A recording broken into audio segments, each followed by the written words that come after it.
Shalom dan salam sejahtera. Puji Tuhan kita dapat bersama di dalam rumah Tuhan. Setiap ini ada satu keistimewaan yang kita sebagai anak Tuhan diberikan. Jangan lalai. Jangan lalaikan, jangan sambil lewah dengan keistimewaan sebagai anak Tuhan untuk selalu datang ke gereja dan selalu mendengar firman Tuhan dan lebih dekat dengan Tuhan, lebih dekat dengan satu sama lain. Saya sangat bergembira hari ini, sukacitaku melimpah kerana dapat datang ke DUNC. Kerana di sini bukan asing, ya, kerana saya pernah 2 kali sudah di sini. 1 kali konferensi tahunan dan 1 kali lagi ada satu kebaktian. Dan tambah dan lebih daripada melawat gereja ini adalah dapat bersama dengan Pastor Eddie dan Pastor Linda, kerana mereka adalah anak rohani kesayangan kami. Haleluya. Ya. Dan satu ketika memang mereka mengalami cabaran yang sangat besar dan saya lihat mereka macam patah semangat. Tapi hari ini saya tengok mereka ini semakin gagah, semakin perkasa untuk Tuhan. Dan itulah kegembiraan seorang bapa dan seorang ibu rohani. Dan sempat lagi ambil gambar dengan anak-anak mereka. Jadi bukan saja anak rohani tapi cucu rohani pun ada di sini juga. Haleluya. Dan bersama itu Penatua Elder An, saya kenal dia daripada konferensi tahunan kamu dan saya sangat bersyukurlah Tuhan memberikan Elder An satu visi yang begitu penting untuk memulakan community digital dan saya gembiralah melihat perkembangan ini dan saya juga adalah antara orang yang diminta menyumbang kepada konten community digital dan saya akan teruskan. Haleluya.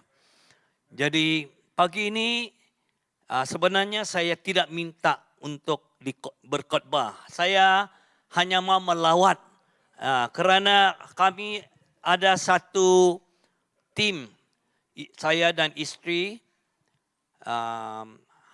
Thank you very much. Hampir 46 tahun sudah melayani Tuhan dan saya hampir umur 70 tahun. 2 hari lagi, hari jadi yang ke-69. Jadi tahun depan akan 70. Itulah kami datang untuk melawat anak kami, Melanie dan Isaac yang ada di PJ. Di kawasan ini juga, PJ 13. Dan kami datang melawat dan merayakan hari jadi saya dengan anak kami. Dan kerana saya tahu Pastor Eddie, DUMC yang dekat sini, saya dan isteri katakan mari kita pergi melawat saja. Kami mau sensing bagaimana keadaan gereja. Kerana kami memberi keutamaan kepada anak rohani. Di mana saja kami berada, mesti kami mau melawat. Dan kami mau bertemu. Satu cara untuk menguatkan dan mendorong anak-anak rohani kami. 12 orang yang pada masa ini. Tapi saya diminta untuk khotbah dan saya tak boleh tolaklah. Dan saya terimanya sebagai satu keistimewaan. Dan apabila saya tanya Pastor Eddie, apa yang harus saya khotbah? Free topic untuk pengkhotbah jemputan free topic. Apa tema kamu, kami ikut Kolose. Dan bila saya berdoa, Tuhan meletakkan message untuk hari ini, untuk kita. Yaitu, message-nya ialah kekuatan kuasanya. Kenapa topik ini? Topik ini sangat penting. Kenapa? Saya percaya kita ini baru lalui COVID. Ya, walaupun kita masih pakai face mask dan sebagainya, tapi kebanyakan SOP di luar semua sudah dimansuhkan ataupun tidak pakai lagi. Tapi banyak orang telah mengalami banyak kesan daripada COVID yang negatif. Banyak orang dari segi kerja, dari segi keuangan, dari segi bisnes, dan dari pendidikan. Semuanya ada kesan kepada hidup kita. Tetapi di sebaliknya saya merasai COVID-19 merupakan satu berkat besar untuk kita. Karena bagi saya melihatnya Tuhan melakukan reset. Tuhan menyebabkan kita, dia memaksakan kita semua berhenti daripada kesibukan kita. Supaya kita akan bersama dengan secara pribadi, bersama dengan keluarga, bersama dengan gereja. Kami akan lihat apa yang penting dalam hidup kita. Cara yang lama yang tak boleh pakai. Sejak COVID-19, dunia sudah berubah. Amen. Dan riset ini sangat penting. Karena umpamanya di gereja, kita melakukan banyak aktiviti. Dan kadang-kadang karena kita begitu sibuk atau menjadi penyibuk, sampai seringkali kita lupa kenapa kita adakan banyak aktiviti ini. Dan pagi ini saya mau ingatkan kita melalui firman Tuhan. Balik kepada dasar, balik kepada asas. Go back to basics. Because kita ini sedang melalui satu musim yang baru. Negara kita sedang melalui cabaran yang besar. Dan saya percaya Tuhan pun sedang reset negara kita. Haleluya. Oleh itu, next please. Soalan yang saya mau bawa kepada kita pada pagi ini. Soalannya ialah apa? Gereja Tuhan wujud untuk apa? Kenapa kita datang ke gereja? Kenapa kita sibuk sini? Adakan banyak rancangan-rancangan setiap minggu, setiap bulan, setiap tahun. Tak ada kerja lain kah? What is it all about? Apa yang harus menjadi keutamaan bagi setiap gereja, bukan saja untuk DUMC, tapi untuk setiap gereja. Minta maaf, saya ini terus terang saja. Saya suka tanam bunga, tapi saya tak pandai berbunga-bunga dengan bahasaku. Haleluya, bolehkah tidak? Kalau ada perkara yang keras, macam saya pernah cakap, memang saya sudah lupa, dia yang ingatlah kerana dia yang dapat pedas itu. Haleluya. Orang yang lepaskan pedas itu lupa, orang yang rasanya ingat. Haleluya. Tapi kalau hari ini kamu merasa ada pedas dari saya, minta maaf. Apa yang saya cakap dari hati saya. Haleluya. Tak setuju pun is okay. I love you, you love me. Bolehkah tidak? Jangan lempar kau punya selipar saja ke atas ini. Bolehkah tidak? Boleh. Alright. Jadi, next. Next slide. Mari kita baca firman Tuhan ini. 1, 2, 3. Kristuslah yang kami ajarkan. Kami menasihati dan mengajar setiap orang dengan sepenuh bijaksana, supaya dapat kami hadapkan setiap orang dalam keadaan sempurna dalam Yesus Kristus. Untuk tujuan inilah juga aku berusaha, berjuang dengan segala kekuatan kuasanya yang bertindak hebat dalam diriku. Terkandung di dalam 2 ayat ini, ada 2 kebenaran yang perlu kita diingatkan semula. Bukan kita tidak tahu. Tapi kita tahu, tapi kadang-kadang dan senang untuk kita lupa apabila kita terlalu sibuk. Next slide. Apa itu gereja? Balik kepada dasar. Adakah bila kita cari dalam Google, church atau gereja, inilah gambar-gambar yang keluar. Adakah ini betul? Tidak? Okey, mungkin saya minta kau yang khotbah sini. Haleluya. Puji Tuhan. Betul. Separuh betul lah. Ini bukan gereja, ini hanya bangunan gereja.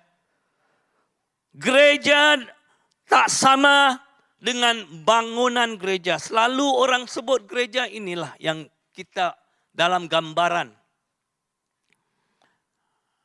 Gereja bukan satu institusi di mana kita buat acara agama. Gereja bukan bangunan yang dibuat dengan simen dan dengan batu bata. Walaupun ada tempatnya, memang kita bersyukurlah Dream Center dan banyak gedung-gedung gereja yang cantik dan yang besar. Tetapi kalau satu hari bangunan gereja tutup, adakah gereja sudah tidak wujud? Adakah gereja sudah pupus kalau satu hari macam di komunis, banyak negara komunis, banyak bangunan gereja ditutup dan dijadikan kilang? Adakah berarti gereja sudah berhenti? Tidak. Itu bangunan saja. Haleluya. Di bawah pokok kelapa pun kita boleh berkumpul. Haleluya. Asal jangan biar kelapa itu jatuh atas kepala kita. Gereja bukan satu klub sosial untuk kita datang pakaian cantik dan kita minum kopi, kita bergelak ketawa. Memang ada tempatnya. Macam pagi ini kami dilayani dengan makanan sarapan pagi. Lepas ini akan makan lagi. Memang ada tempat untuk kita ada persekutuan. Tapi itu pun bukan tujuan asas gereja. Gereja bukan NGO untuk hanya melakukan pelayanan amal. Memang kita banjirlah, ada kemaraulah, ada gempa bumi. Memang gereja mesti jangan duduk diam saja dan tetapi memang kita mau beraksi. Tapi itu pun bukan yang paling dasar. Paling dasarnya apa? Next. Pengertian gereja ialah apa? Yang sebenar. Perkataannya adalah dalam bahasa Ibrani, eklesia. Eklesia itu berarti umat Tuhan. Gereja adalah batu hidup. Setiap kamu dan kita adalah batu yang hidup. Pernahkah kau tengok batu yang hidup yang boleh lompat-lompat? Kalau di luar lah. Tapi hari-hari, pagi ini kita pun tengok banyak batu-batu hidup di sini. Haleluya. Bagi tahu sebelah kanan kiri, kau ini batu hidup. Jangan kaku. Alright. Alright. Jadi mari kita 1 Petrus pasal 2 ayat 5 dan 9. Baru kita baca. Umat terpilih. Para imam raja, bangsa suci, umatnya sendiri yang dipilih untuk mengisytiharkan puji-pujian bagi Dia yang telah memanggilmu daripada kegelapan kepada cahayanya yang gemilang. Haleluya. Kita yang dalam kegelapan, Tuhan panggil kepada cahayanya. Kita yang mati di dalam dosa, Tuhan panggil sampai kita jadi batu yang hidup. Haleluya. Tujuannya untuk apa? Bukan untuk datang gereja syok-syok sendiri. Minta maaf, saya tengok terlalu semakin banyak gereja yang ada banyak kebaktian yang hanya syok-syok sendiri. Ulang tahun demi ulang tahun. Perayaan Christmas sampai 1 minggu. Bulan Desember. Yang bukan memegahkan Tuhan Yesus, tapi Santa Claus pula yang jadi keutamaan.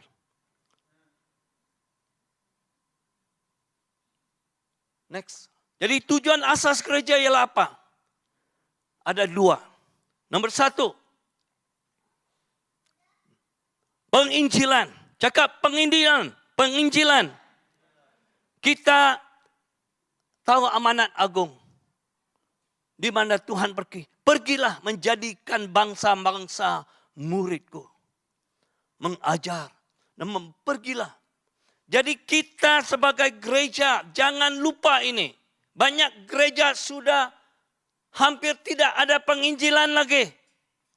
Hanya banyak kebaktian-kebaktian yang untuk sok-sok sendiri. Minta maaf, ini satu kata pedas. Tapi benar. Terlalu banyak KKR. Begitu banyak uang, masa, tenaga dipakai. Tapi lupa sudah orang yang sesat. Orang yang mati rohani di luar sana. Kita mesti pulihkan ini. Ada 2 tiang. 2 yang asas. Yang jangan lupa. These 2 fundamental things. We must never forget.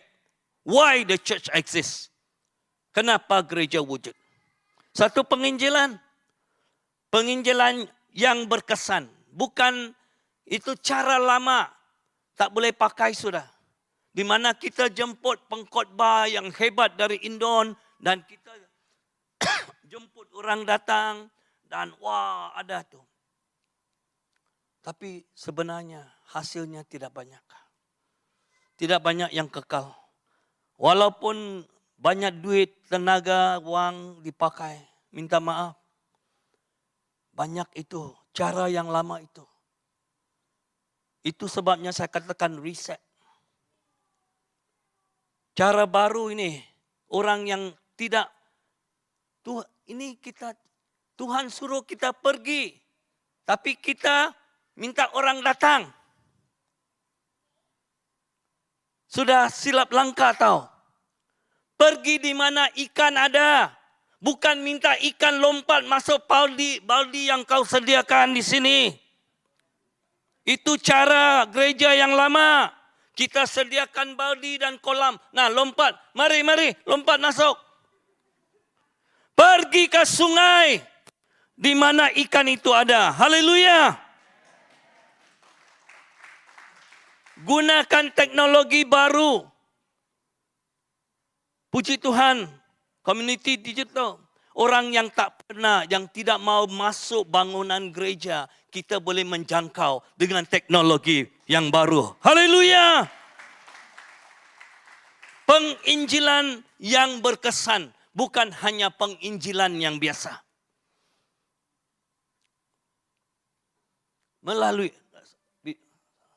Melalui kesaksian, pekabaran, dan melalui keajaiban tanda-tanda dan mukjizat. Ini yang kita perlu doakan dan kita mesti rindu supaya akan berlaku lebih banyak lagi. Haleluya.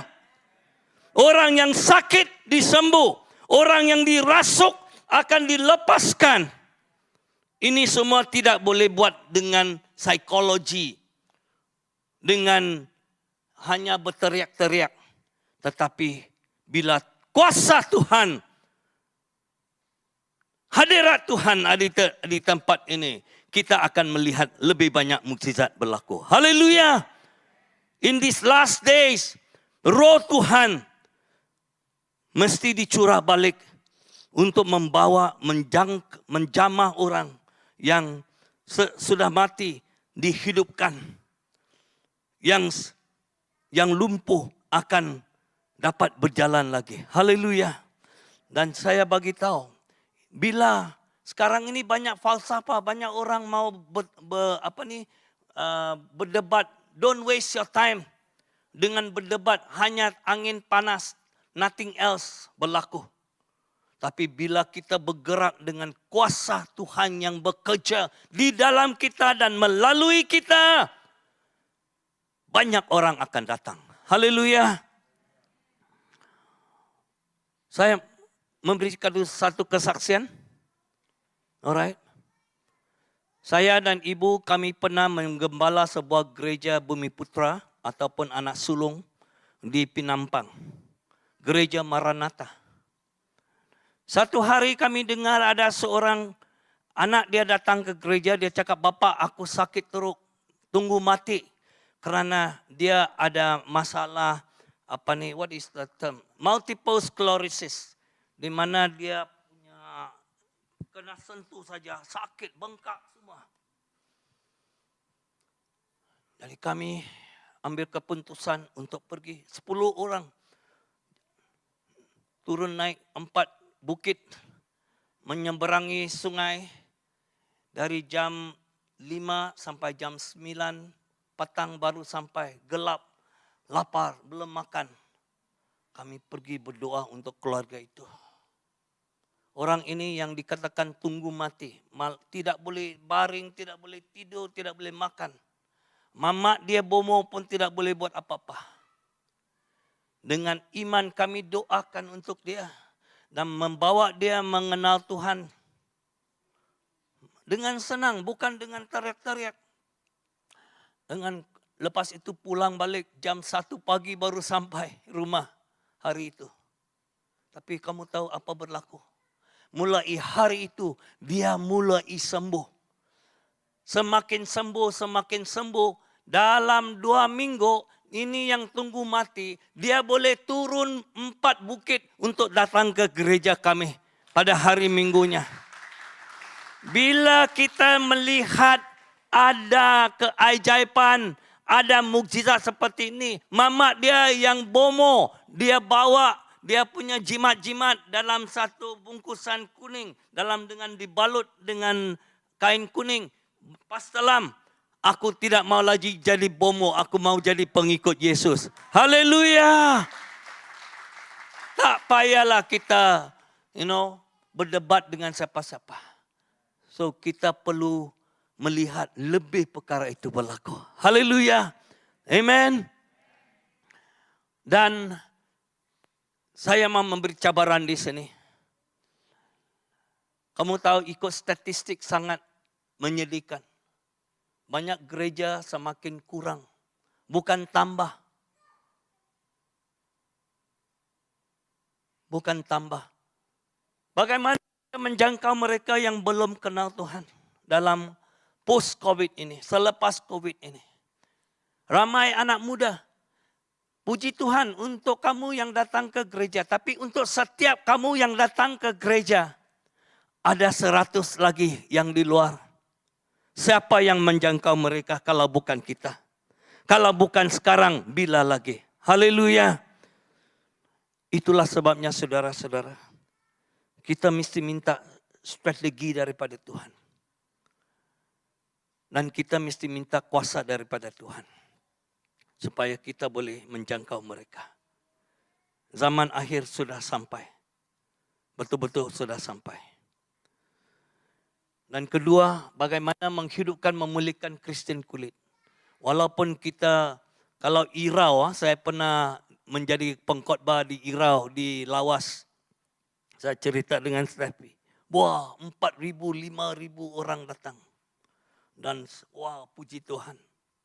Tapi antara 4-5 ribu ini, berapa yang Kristen kulit? Berapa Kristen yang beriman? Itulah cabaran. Ramai yang ikut saja, tapi imannya tiada. Minta maaf kalau kamu dari SIB, saya ikut Bapak. Itulah orang yang bagi tahu. Iman dia, saya ikut Bapak. Iman tak boleh ikut Bapak. Iman mesti ikut sendiri punya. Haleluya. Kita yang mesti dilahir kembali. God has no grandchildren. Setiap orang. Oke. Jadi kedua, cabaran yang kedua ialah apa? Next. Ialah pemuridan. Banyak gereja ada banyak aktiviti. Tak sampai letih. Tapi tidak banyak gereja yang ada pemuridan. Program pemuridan. Saya bersyukur saya dengar daripada Pastor Eddie, gereja ini ada pemuridan. Selagi kita ada banyak aktiviti tapi tidak ada proses pemuridan, imannya tidak pandai bertumbuh banyak. Banyak datang gereja kasih panas kerusi, hatinya masih sejuk. Kalau datang pun, kamu pernah dengar CEO Kristen? Kristen CEO? Christmas dan Easter only. Banyak itu. Di merata-rata tempat. Saya haraplah kamu bukan CEO Kristen kerana kamu datang sering kali. Haleluya, puji Tuhan. Tapi banyak itu CEO Kristen di luar. 2 kali saja dia pergi gereja. Kali ketiga dalam keranda sudah. Itu mati-mati pun mau pergi gereja dulu sebelum kena kubur. Buat apa? Semasa hidup tidak rajin pergi gereja. Tapi sudah mati mau pergi gereja. Orang yang sorong kau. Jadi inilah yang ayat kedua. Apa yang harus kita buat? Menasihati, mengajar setiap orang dengan sepenuh bijaksana. This is pemuridan. Diajar, dilatih, dilengkap, dikuatkan. Supaya apa? Supaya dapat kami hadapkan setiap orang dalam keadaan sempurna, keadaan matang di dalam gereja. Ini kehendak Tuhan. Ini jelas di dalam firman Tuhan. Tapi berapa saja gereja yang kita tahu melakukan kedua-dua perkara itu dengan setia, dengan berkesan. Jadi pagi ini saya percaya Tuhan utus saya untuk datang kasih ingatkan. Bukan kamu tidak tahu. Kalau kamu sudah adakan dan mulakan, teruskan dengan lebih lagi penginjilan dan pemuridan. Haleluya. Dan soalannya berikut ialah, ini 2 perkara, penginjilan dan pemuridan. Tapi bagaimana kita melakukannya? Mari kita lihat. Bagaimana melakukannya? Mari baca ayat 29 bersama dengan aku. 1, 2, 3. Untuk tujuan inilah juga aku berusaha, berjuang dengan segala kekuatan kuasanya yang bertindak hebat di dalam diriku. Di dalam ayat ini, dia menggariskan kepada kita, kita menjalankan pelayanan penginjilan dan pemuridan dengan 2 aspek. Aspek pertama ialah next. Usaha manusia.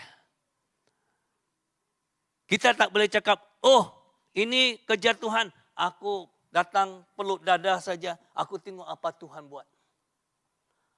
Di dalam segala hidup kita dan pelayanan kita mesti ada dua aspeknya.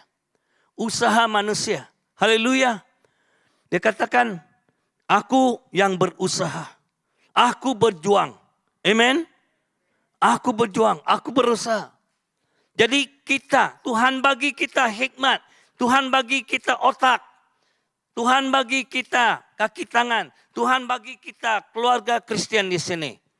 Kita mesti atur strategi, pergi melawat dan pergi berdoa untuk orang yang sakit bila ada di hospital. Oh Tuhan, aku suruh itu malaikat pergi melawat orang itu tak boleh nampak malaikat, dia boleh nampak kita.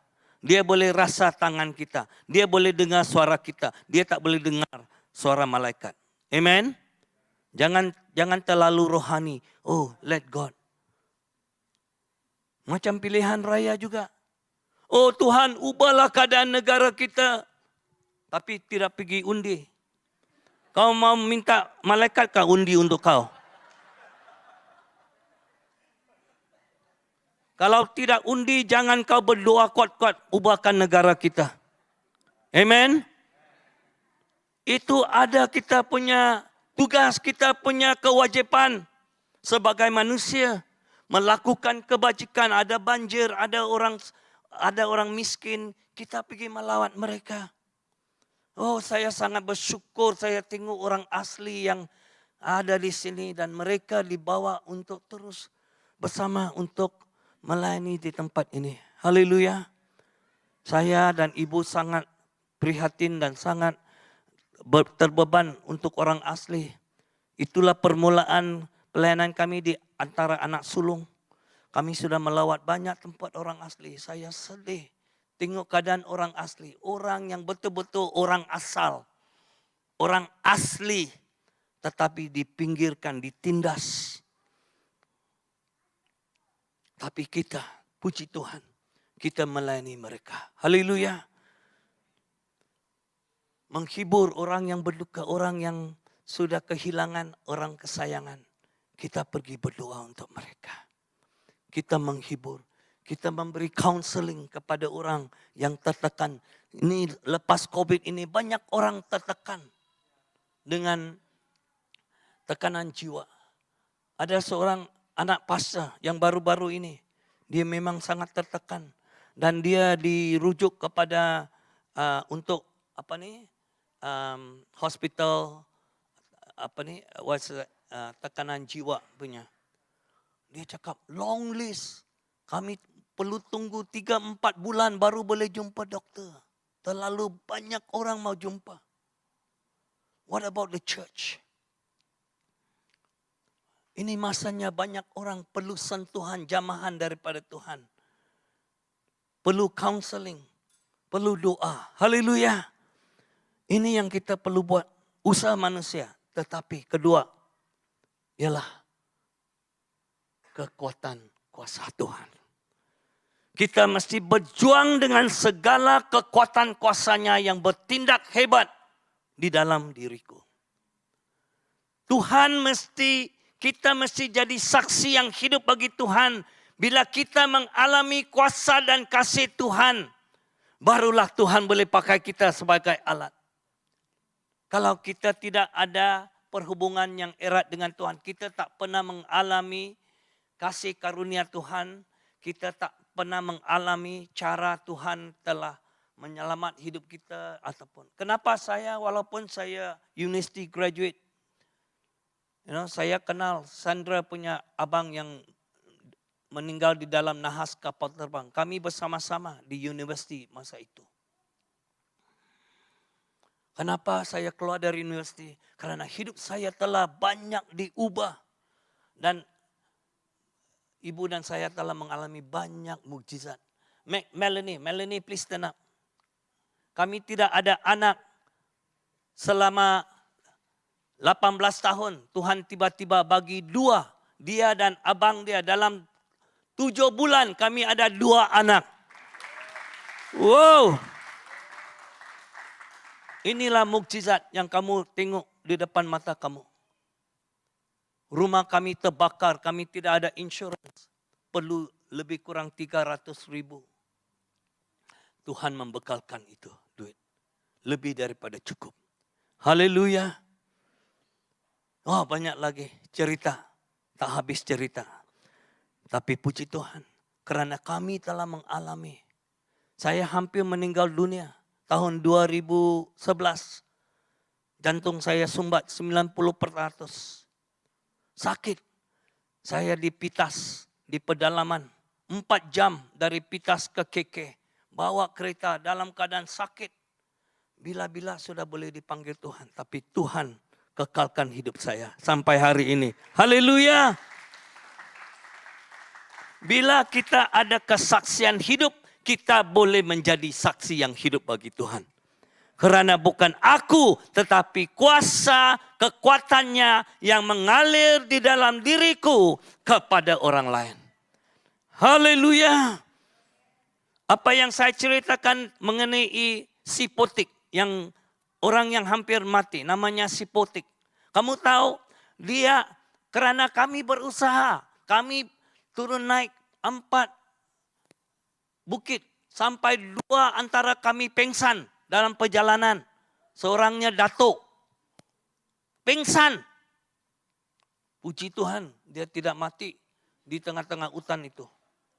Kerana ada usaha manusia.